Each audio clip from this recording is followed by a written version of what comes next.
Adversaries are relentless, and they're only getting smarter, faster, and more sophisticated. Knowing their game is the only way to beat them. That's why we're here. Learn what it takes to protect against even the most sophisticated attacks. Welcome to the Adversary Universe podcast. We have we need some music like, or like maybe like the news, you know, dum dum, and now the news. It's a 2025 threat hunting report. This was a good one. This is a good one, I should say. So for the listeners that are new to this concept, first and foremost, thank you for listening to the Adversary Universe podcast. My name is Cristian Rodriguez, and I'm with none other than Mr. Adam Myers, head of CAO. And we published this report mid-year, and we have been doing this for a few years now. But you may be familiar with the Global Threat Report, which is a really great assessment of adversary tradecraft that we've observed over the past year. But this mid-year report is a bit different. Do you want to explain for our listeners what this is and why it's so important? Yeah, it's what really simply what it is we have Overwatch, which does threat hunting. Last year in 2024, for example, we looked at 60 billion raw hunting leads that resulted in 13 million some odd investigations that we then were able to effectively produce, which resulted in something like 27,000 customer notifications and 4,000 email escalations. So we have a lot of data, and we're looking at it at speed. And I think it's like 4.7 trillion events that come in every day. Oh, wow. 55 million events per second, right? So we're doing this stuff at scale. And what we kind of realized was that we wanted to take some of the knowledge that we glean from running all of these hunting operations and all this investigation that we do and get that out to customers in a different way than the Global Threat Report, right? So the Global Threat Report, we look at all of the intel reporting, and we kind of look at that across the entire year and what's changed, and we get a lot of insight out of that. And I think it's really powerful to take a step back and say, what's changed? And the threat hunting report is more learnings from our hand-to-hand adversary engagement and what we're seeing there. And so it gives us kind of a different perspective, a different view. It comes from all the Overwatch cases that we've worked. And I think it is one of those things that we wanted to do at a different time, so we didn't step on the Global Threat Report. But as we'll get into here, there's a lot of really interesting and salient data points in there that came from all the learnings from all the investigations we've run over the last year. Yeah, I think I read this report. I was kind of blown away that there is this major increase, and I won't steal from some of the meat of this. And I know for those listeners, we'll have a link to a download of this threat hunting report, and we'll cover a lot of this at various events over the next 6 months or so. Major increases in cloud intrusion.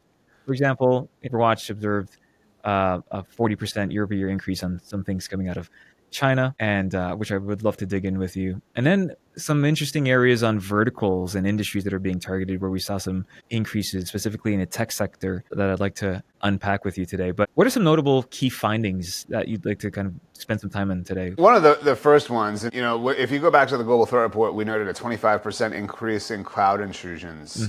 What we've noted in this report is 136% in the first 5 months of 2025 compared to 2024. So, that's insane. Yeah, cloud intrusions have increased dramatically in the first 5 months of 2025. That is notable, I think, and we can, we'll dive into that in a second. I think we also noted that there was a 40% year-over-year increase in intrusions, conscious intrusions from China. Right, so it's not. And I think people who have been listening to the Adversary Universe podcast have certainly heard us talk about Scattered Spider coming back in a big way in 2025, and we saw them targeting retail and then insurance and then aviation. So you might, rightly think that has a significant impact on it, but China really kind of was a pretty big component there. So that's I think something that's very notable as well. The voice-based phishing attacks, we noted in the Global Threat Report a 442% increase. What we found in the first half of 2025 was that the voice phishing attacks have already surpassed the total number seen in 2024. So voice phishing is continuing to dominate the threat landscape. Yeah, so adversaries are dialing for dollars, basically. right? And they're becoming very successful at calling up help desks under the guise of employees that need password resets. Are we seeing a lot of use of AI for like vocal synthetic voicing yet, or no? No, they don't need to. They don't need to, right? They're just calling in and Like, hey, this is answering Cristian the right Rodriguez. question. My email is not working. Did you forget your password? Yeah, I forgot my password. All right. Well, who's your manager? What's your work location? Right? Like we've talked about that before. Yeah. But it's effective, and Yeah. you could try real hard to get past all of these security defenses and try to get past email filters and endpoint detection and response technology, or you could just call and get the password reset and log in like the victim. Isn't it fascinating that over the past decade, we've put so much emphasis on the technology and compensating controls tech-wise to prevent attacks, and adversaries are just saying, okay, fine, I'll just pick up the phone and call the help desk and make it easy. It's not surprising, really. Like I had the fortunate this past week I was able to sit down with the forefathers of CrowdStrike, right? The original launch employees that remain at CrowdStrike, and we were kind of going through this with the eye of, okay, what's changed in the last 14 years that like we need to be thinking about. When we first launched the company, I remember we had this meeting. The entire company, all 8 of us, went to this office in New York, and we were kind of whiteboarding what we thought we should be doing, what we thought a product should do to really counter these most significant but least prevalent intrusions that were kind of getting through the security of the day. And all of this was, really the stuff that we built into EDR, right? Like they're bringing malware, they're dropping creds, they're doing all of these things. And we very thoughtfully went through what does all of these kill chains look like and how can we disrupt them? And so when we did this again, sat down and went through this exercise again, everything shifted. Right. And so predictably, because of all of the advances in endpoint detection response technology and all the things that we can do there, it pushed the adversary into the fringe. They had to find other ways to gain access. And social engineering is going after the weakest link in the security chain, the human. Vulnerability is exploiting unmanaged devices because they don't run EDR. Getting into the cloud, because cloud, there's latency when you're pulling data out of the cloud, and you don't necessarily get all the visibility from some of the cloud providers that you would like to have into what's going on in that environment. So we've kind of pushed those adversaries out to the fringe, and what we're working on now is how do we push them out of that fringe into someplace else so that we can protect that fringe that's now kind of more mainstream. What we've seen also is a lot of emphasis on our success also, right? On stopping threats. And to your point, when you mentioned this on a few other episodes of the podcast, where the more sophisticated or the more advanced we become, tools like CrowdStrike become at preventing attacks, because like EDR sees everything, right? It's recording everything at the endpoint. We get, if an adversary burns some type of new tradecraft, we get to identify that and we get to prevent and George talks about community immunity, right? So if we see it one place, we get to tell everybody else about it, create patterns and machine learning models to prevent it from occurring in the future. And when you're calling up someone and just asking for a password reset, like there's nothing to see at that point, right? And the endpoint outside of just what looks like very, very normal behavior, right? And so... Yeah, but I mean, to counter that... Let's hear it. Yes, that is part of the challenge, but once the adversary gets an account reset and they, then start attacking multi-factor authentication, they enroll a device, they, they're logging in from someplace. Sure. Right, sure. Identity threat detection and response becomes a key component, right? So, it's kind of one of those things where you have EDR on the endpoints and the workloads, but now you have to start thinking about how do you protect that identity space. Identity is kind of the key piece. I remember George in the early days would say something to the effect of, and I'm probably misquoting him, but it was something to the effect of, one thing I'll tell you is that every organization that's been breached has something in common. They all had a firewall. Yeah, a firewall. Yeah, firewall didn't do anything, right? Yeah, exactly. So there's something in common with every breach that we see today. And it's the identity, right? The identity is the key piece. It's not the endpoint. It's not the process space or the dynamic memory on the system. The identity is the thing that is unique to all of these intrusions. So you have to go after that identity. I think I was coming at it from the perspective of more of like the use of even like malware is going down because there's more advanced tools like EDR that record everything. So in lieu of using malware as like your initial intrusion point, right, for initial access, I think using for an initial identity. Access, right? That's key, because Yeah. In the last year, 81% of all the intrusions that we saw were malware free. Exactly, right? So the point is, why use a piece of malware when you have tools that can identify and prevent and mitigate against malware when an identity can be used, right? Or to your point, the next... We get into the cloud, right? Exactly, pivot into the cloud and then use the cloud as a pivot point back to on-premise. Or So I think that's SaaS pretty... even.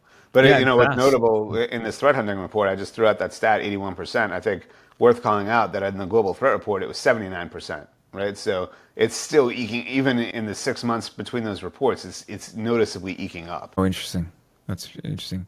You think malware would ever go away, though? No, I think, you called it out rightly that it's the initial access. I think initial access is now largely identity-based or vulnerability-based. Yep. But malware still plays a role. In fact, we just, we're looking at a pretty interesting piece of malware that's been dubbed Lame Hug, and it's associated with Fancy Bear. And what's notable about this is that it's a piece of malware that it comes as basically a Python installer, and once it gets installed, it queries a Hugging Face API with a prompt, and it's basically a GenAI prompt that says, figure out a way to profile the system and look for the hard drive spot, all the information you would care about. And then there's another prompt that's iterative. We go through every directory and find all of the documents and PDFs, etc., put them in this location and zip them up, right? So it's actually starting to play with using prompts to do the hands-on keyboard activity, right? Yeah. The thing that we're looking for. And still it's still nice that it still looks like something we can detect based off of the behavior.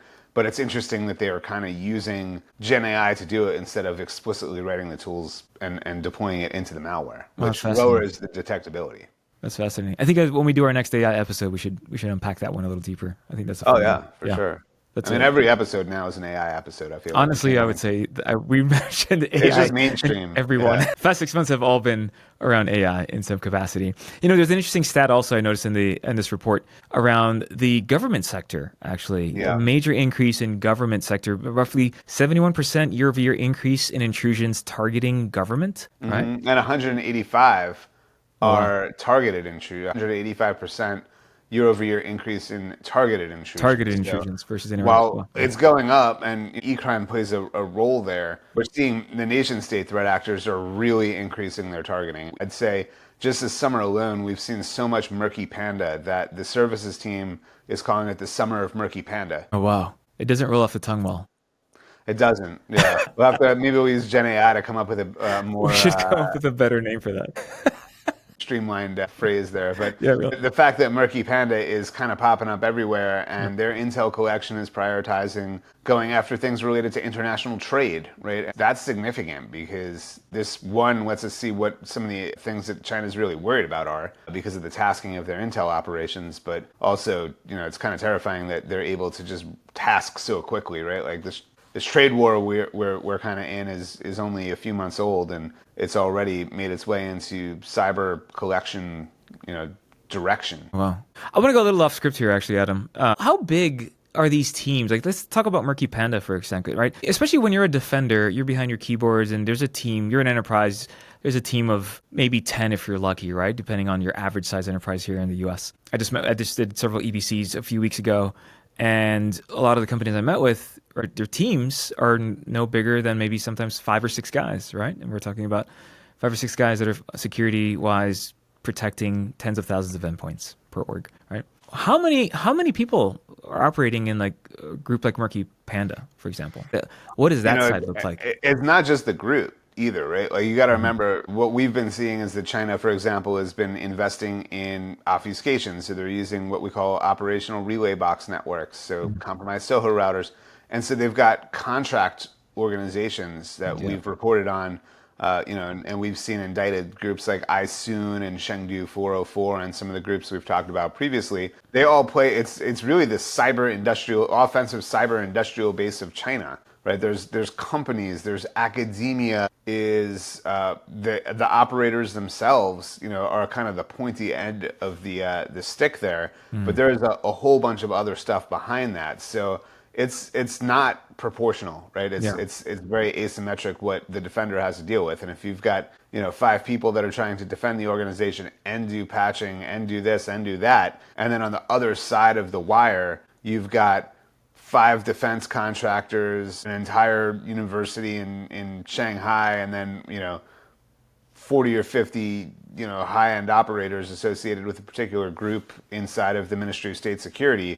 This is it's daunting. Unfair, right? Yeah, it's it's very daunting. Yeah, which I think speaks volumes to why intelligence and collaboration, and even having expertise, doing some of this hunting on your behalf, right, in defense on your behalf. Well, yeah, and I think what's important to kind of call out is that technology can be a force multiplier. When we start to augment those capabilities with something like Charlotte, which is our agentic AI, now you actually have the ability to do things at scale and speed with those 5 people. So yeah.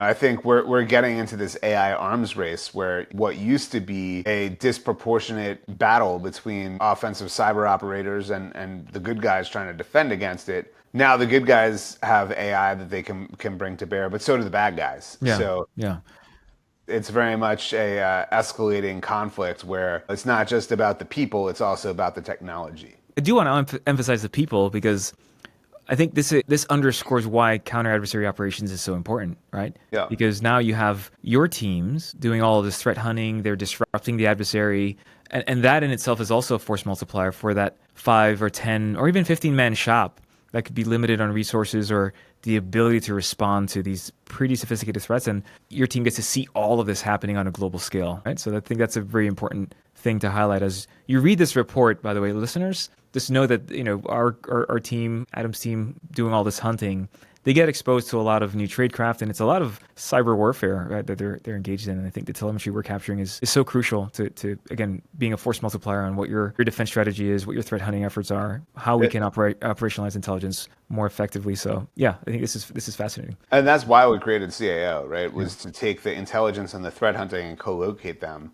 and really create this virtuous cycle where the threat hunting team finds something, they feed it to the intel team, they analyze it, they enrich it, they find more stuff, they pass it back to the threat hunting team. And that is what really enables us to support customers and to be that force multiplier. Take a look at something like one of the things that's in this report, we talk a lot about famous CHOLLIMA. Famous CHOLLIMA has been in the news now for many months. Something I think we called out for the first time, maybe in the threat report last year even. Yeah, but right.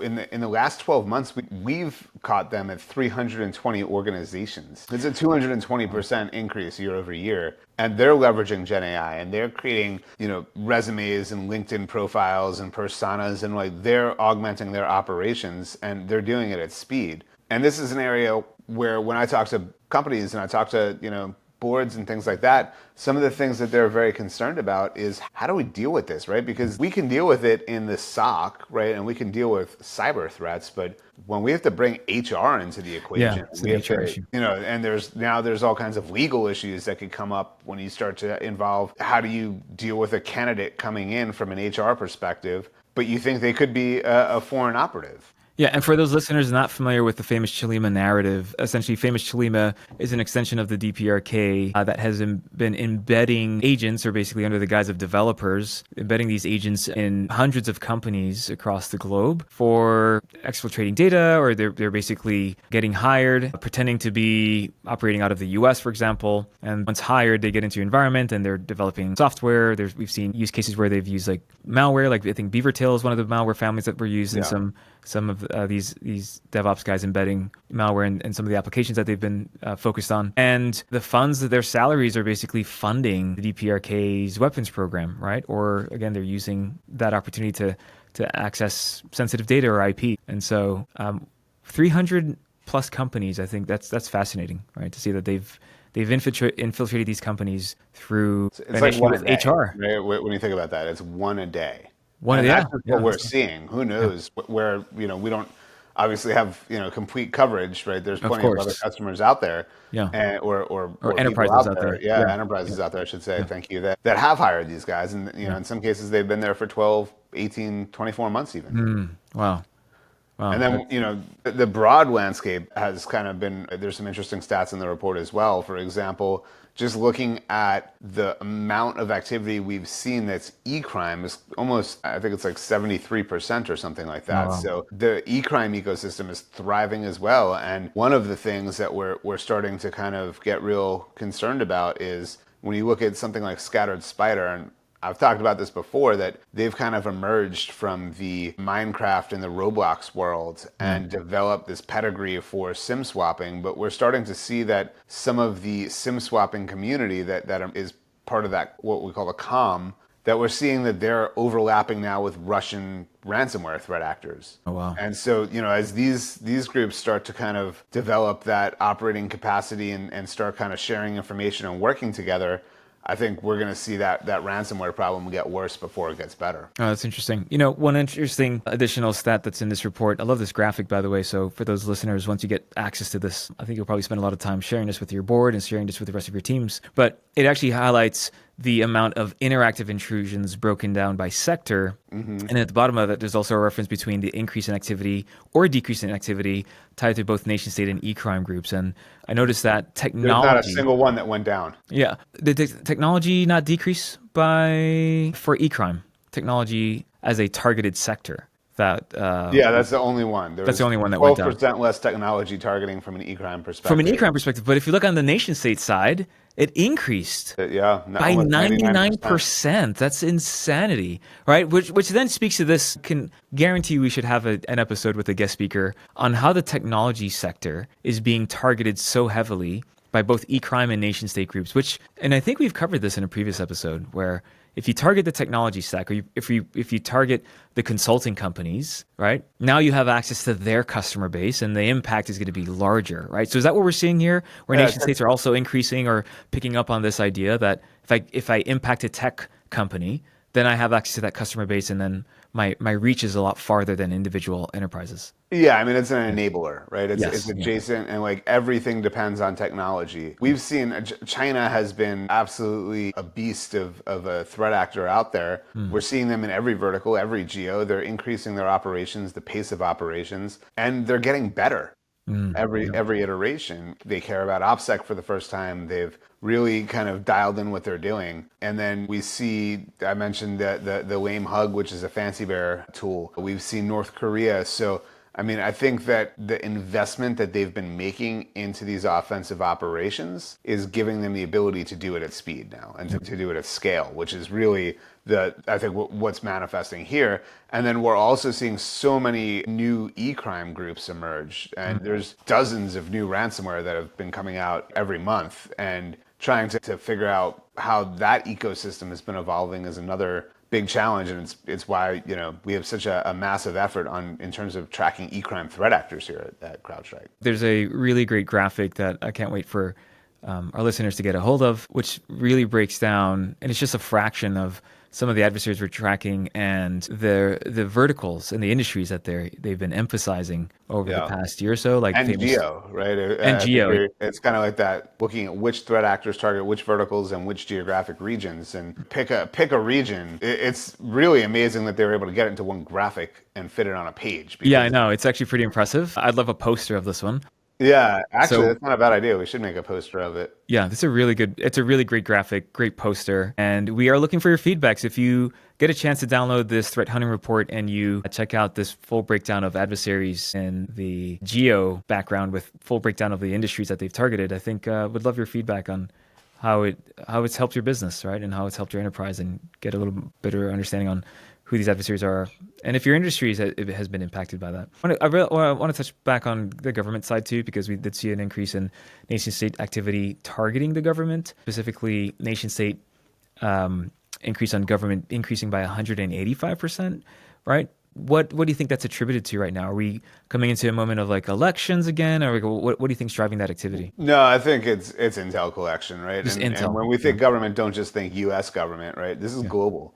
Yeah. Right, we're seeing them across Asia Pacific, across Europe, across South America, Latin America. I think China is probably one of the big drivers there. Also, when you think about what their focus has been, right, they are trying to counter Western ideology, which is very broad. So that means everything is in scope. They pick a country where they're going to try to increase Chinese influence. They're trying to increase dependency on Chinese products. They're trying to win contracts for Chinese government or Chinese state-owned enterprises that will win these contracts in developing countries, and then they can foster that dependency and that relationship onto China And that manifests, I think I've said this before, but just look at countries that all of a sudden stop recognizing Taiwan and only recognize China. And that's part of the influence that they're putting into that region and investing in getting those countries to kind of come to their way of thinking. I know we've done several episodes on tradecraft coming out of China. I think we've done maybe 5 or 6 episodes just focused on China.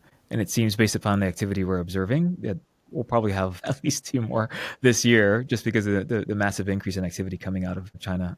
I'm very curious. You made a comment earlier on the increase of eCrime actors and the new ransomware families and how we're tracking that ecosystem, especially when ransomware is a service, right? And those services have also become fairly prevalent over the past, 3 years or so? Oh, for sure, yeah. Right.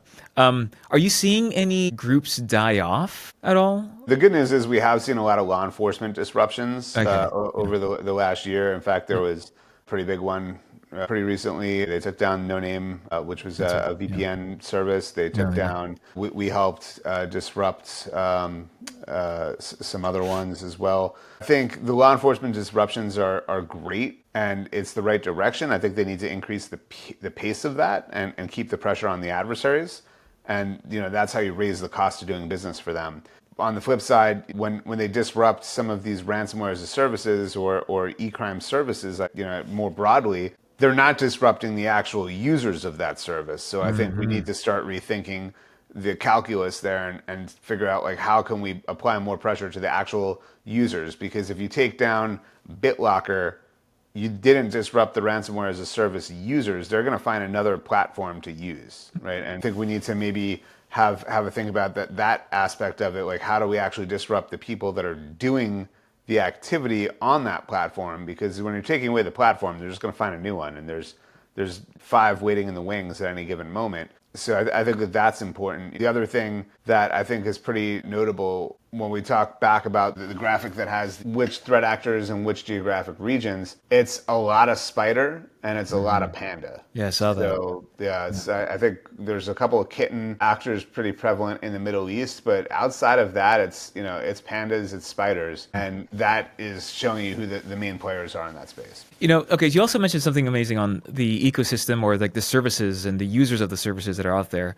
And there's an additional graphic that I think is also pretty fascinating, and it breaks down how these eCrime groups are really collaborating, right? And they offer services that are very complementary, right? Yeah. In terms of, for example, groups that have remote encryption services or cloud targeting, or groups that may be specializing in phishing or data exfiltration. And there's a really great breakdown of these categories and then the associated spider groups in this graphic. That's the TTPs that different groups are using. I think by breaking it down by TTP, really remote encryption is pretty interesting because a lot of organizations have kind of come to grips with ransomware being deployed onto the system and then being executed. Yeah. But when you can encrypt something over a SMB share or something like that adds a whole new dynamic to the equation. And some of the pioneers there, Punk Spider, I love that. Blockade Spider, Recess Spider, Ocular Spider, and their affiliates. That's something to keep a close eye on, and I'm glad you called that out, because one of the things that they've, most of the ransomware groups have been really successful at, and Scattered Spider's been kind of leading the way, is targeting hypervisors, right? Going after the actual ESXi hypervisor.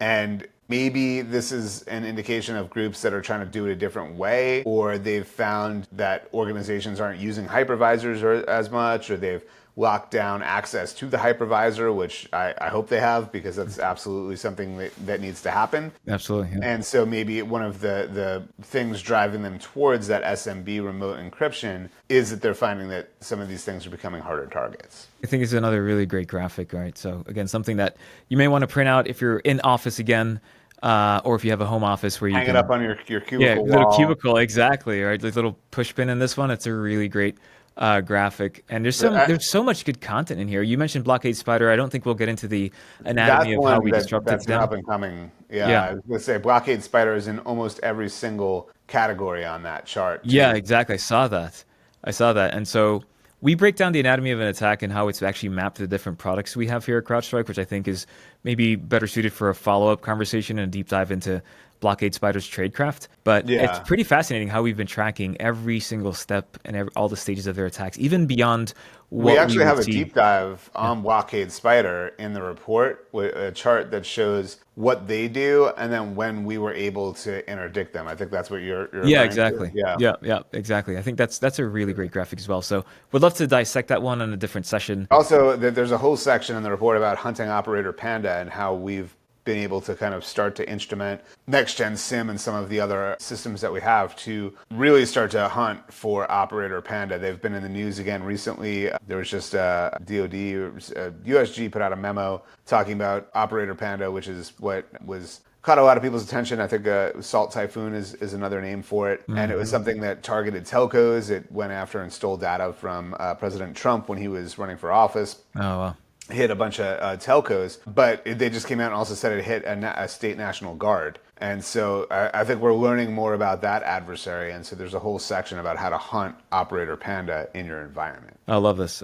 So again, I think in contrast to the global threat report, this 2025 threat hunting report does some really great analysis and step-by-step reviews of what these adversaries are doing, how they become successful. We highlight multiple stages of different types of attacks that these adversaries have carried out. We're talking about Scatter Spider. We introduced a new panda in this one publicly, Glacial Panda, which is Panda, also right. targeting telcos. Yeah. Predominantly almost around the globe, but certainly we've seen them in Hong Kong, Afghanistan, India, Japan, all the way back to the U.S. So another one that if you're in the telco space, that's a big one to read about. That's right. And I'm doing a few speaking events around cloud security and AI. And I know that I'll probably reference a bit on what Genesis Panda has been doing, right? Because we've seen a lot of intrusions increasing tied to cloud service providers from the likes of Genesis. So also very curious on maybe deconstructing some of their attacks. Pretty excited to get this into the hands of our listeners, our customers, our prospective customers, anyone that's a fan, and even people that are not fans. Right? There's some really great content here that covers some of the more prevalent attacks that we're observing, and it also gives some good perspective on trends that we're observing and things to expect over the next 6 months or so. Are there any kind of final things you want our listeners to be aware of before they dig deeper into the 2025 threat hunting report? I gotta say, it's one of the better ones that we've done. I think this is a product that's really improved over the last couple of years, and so I feel like it's really dialed in. And like we said, the takeaways are that the bad guys are doing more bad stuff in more places, and we're seeing that the numbers are kind of flashing red across the board. I'm waiting for the day when we can have a podcast and be like, well, actually things have gotten a lot better, right? Like this problem has gotten a lot better, and we could probably we could just talk more yoga. Yeah, we could talk more yoga and energy drinks and athletic greens and stuff like that. But unfortunately, we're not there yet. We're seeing that the adversaries are continuing to evolve, continuing to develop new tradecraft, and so are we. And so this is kind of showing and showcasing from the front lines how the Overwatch team is hunting and doing hand-to-hand combat with these adversaries so that our customers can focus on broader problems and not, need to get into the nitty-gritty every single day like we're doing. Awesome. Well, Adam, this was really fun. So much to cover here. I can't wait to dig deeper into this again. I've read it like 3 or 4 times, and I'm like, man, these are such great talking points. It's such a great write-up, such a great report. Love every single one of those graphics that your team built out. Love the full walkthroughs of the attacks. There's some really great timelines here on Genesis Panda, starting from 2024 and their activity then versus now. So can't wait again for some of the feedback. I got to shout out the whole team that worked on that. I mean, we have editors that were working around the clock, all the Intel people that were working with the Overwatch people to build the report and to get all that content together. And huge shout out to the graphics team. That's right, graphics team. We have our own internal graphics team within CAO. Let's go. That does a lot of the graphics. Yeah. Big shout out. Big shout out to those guys. Yeah, it's really good. Some of those graphics are absolutely stunning. They're really, really good. Yeah. The DPRK one, they're just, and what I like about them isn't just that they look cool, they convey a lot of information. They do. That's just so powerful. It's digestible. It's just like, wow, this makes a lot of sense. I love this, actually. So kudos, Adam, to you and your team, Overwatch group, all of our threat hunters, Intel, all of them, right? The Intel team, researchers, you name it, marketing team, graphics team. This is a really exciting report, really great data points. And our listeners, thank you for listening. And we want to hear back from you on any questions that you have around the content of this 2025 threat hunting report, And I gotta say, I thought you were just like making it up when you said you were getting feedback, but I'm starting to get people sending me ideas on like LinkedIn and stuff for things we could cover. So You thought I was making it up? I thought you were just like, oh, I'm getting all this great feedback, and I was like, all right, yeah, people sure are you are. sending Yeah. me notes on LinkedIn. Actually, just someone reached out to me 2 days ago, and he said, "Hey, I love the podcast," and he's like, "Hey, can you tell me how you guys would protect from my developers downloading code that could be malicious from like GitHub?" And we went through this entire use case, and I was telling him a little bit about our Bionic acquisition and how we can do the dynamic SBOM, and show him, for example, what his team is developing and the different libraries that are being pulled and the services that are being called and the APIs being used. And he's like, "Oh, I had no idea you guys even did that." And so, yeah, people reach out all the time, and I think it's, again, I feel humbled to have listeners that are that committed to hearing what we have to talk about. So it's awesome. You know, it's fun too. You remember last summer we brought 2 of the interns in. Yes, that's and right. did a podcast with the 2 interns from I think I CIO. was like sick or traveling. I missed that one. But Maybe I remember, just did it. Yeah. Yeah, you did. Well, Yeah.